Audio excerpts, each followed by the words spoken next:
Labadiena. Šiandien į Seimo darbotvarkę įtrauktas klausimas dėl Žemės ūkio rūmų įstatymo panaikinimo. Seimas spręs, ar pritarti dar vienam smūgiui savivaldai. Todėl mes, piliečiai, negalime tylėti ir apsimesti, kad tai mūsų neliečia. Turime suprasti, kad šiandien ginamas ne vienos organizacijos vardas, o pati teisė kalbėti laisvai. Šiandien turiu pasakyti atvirai, Lietuvoje laisvai savivaldai darosi nesaugu. Kalbu kaip savivaldos žmogus, kuriam nuoširdžiai rūpi, kas vyksta mūsų valstybėje. Kai organizacijos paklūsta, jos toleruojamos. Kai tyli, jos patogios. Kai prisiderina prie stipresnių interesų, jos netgi remiamos. Bet kai pradeda kalbėti savarankiškai, kelti nepatogius klausimus, ginti viešą interesą, tada prieš jas ieškoma priemonių.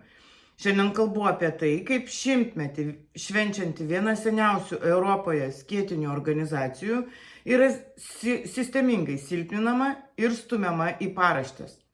Kalbu apie Žemės ūkio rūmus. Galima turėti pastabų jų veiklai, galima kritikuoti sprendimus, galima nesutikti su vadovybė ar pozicijomis. Demokratijoje tai normalu.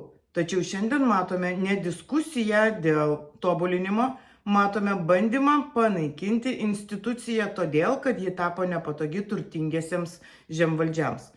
Viskas paaštrėjo tada, kada savivalda pradėjo kelti klausimus, kurie nepatiko stipriausiams žemės ūkio rinkos žaidėjams. Prisiminkime, kai Lietuva įstojo į Europos Sąjungą, ilgą laiką visiems viskas tiko ir patiko. Tačiau kai į šalį pradėjo plaukti didžiulės Europos Sąjungos investicijos beveik po milijardą eurų kasmet, iškilo esminis klausimas, ar šie pinigai tikrai pasiekė tikslą. Jų paskirtis buvo aiški – mažinti kaimo atskirtį, stiprinti regionus, skatinti aplinkosaugą, užtikrinti maisto gamybą ir kurti tvarę ateitį. Tačiau kuo daugiau investicijų, tuo Lietuvoje mažėja ūkininkų, didėja atskirtis, o regionai silpnėja. Paradoksas, ar ne? Kas apie tai susimąsto? Kodėl regionai vis dar tuštėja? Kodėl smulkūs ir vidutiniai ūkiai traukiasi? Kodėl turtas ir parama koncentruojasi labai siaurame rate?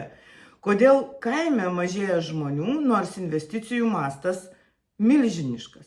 Kai savivalda pradėjo kalbėti apie teisingesnę paramos sklaidą, apie žemės koncentracijos rizikas, apie 500 hektarų ribojimo įstatymo apėjimą, apie valstybinę žemės naudojimą, apie didesnės pridėtinės vertės kūrimą Lietuvoje, apie maisto aprūpinimą, ne tik grūdais, bet ir kitais produktais, prasidėjo didžiulis pasipriešinimas. Be argumentų, be tikros diskusijos buvo mėginama perimti organizacijos valdymą. Tačiau nariai suprato, kad atidavus valdymą didžiausiams žemvaldžiams ir oligarchams žlugtų pati savivaldos idėja.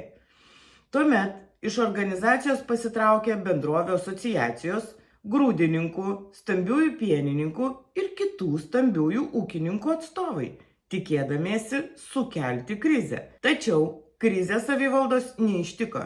Ji kaip tik sustiprėjo, tapo laisvesnė kalbėti apie Lietuvai svarbias problemas, kurios iki tol būdavo blokuojamos. Ir tada pradėtos naudoti kitos priemonės per politinius sprendimus, prie kurių formavimo aktyviai prisidėjo skirtingų interesų grupių atstovai įvairiose partijose. Įskaitant ir žinomą veikėją Starkevičių, buvo panaikintas finansavimas, kuris anksčiau leido savivaldai veikti regionuose. Netekus biudžeto, neliko specialistų galėjusių teikti konsultacinę pagalbą vietoje, o paprastiems kaimo žmonėms tapo sunkiau gauti informaciją reikalingą pagalbą.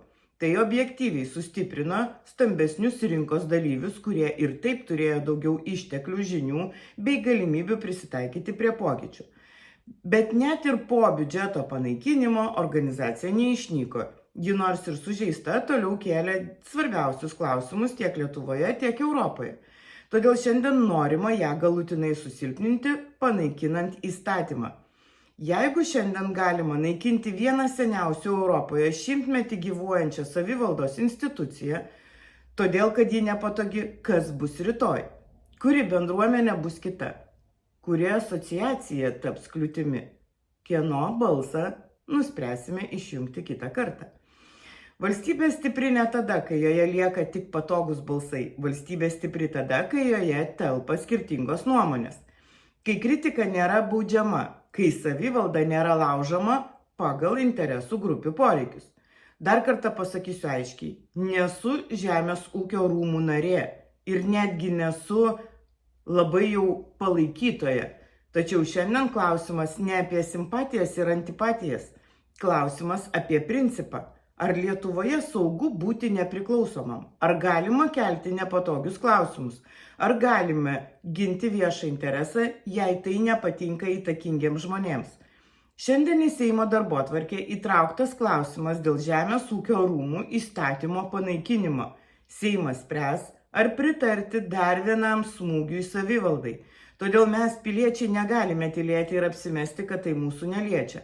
Turime suprasti, kad šiandien ginamas ne vienos organizacijos vardas, o pati teisė kalbėti laisvai. Todėl kviečiu visus, kuriems rūpi demokratija ir pilietinė Lietuva. Pasidalinkite ir parašykite komentarą ir sakykite savo poziciją. Palaikykite savivaldą.